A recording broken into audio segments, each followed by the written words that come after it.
itong tunnel, hindi na natin mapakinabangan ito. Malalason tayong lahat dito. Kaya, mabuti ay hindi natin nagalaw ito.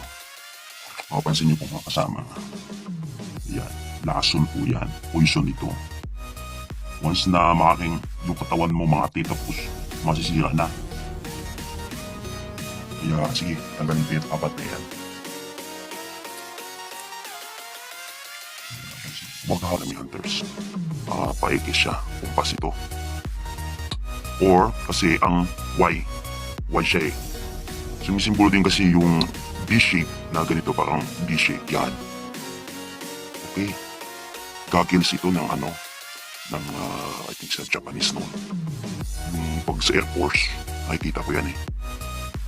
Sige.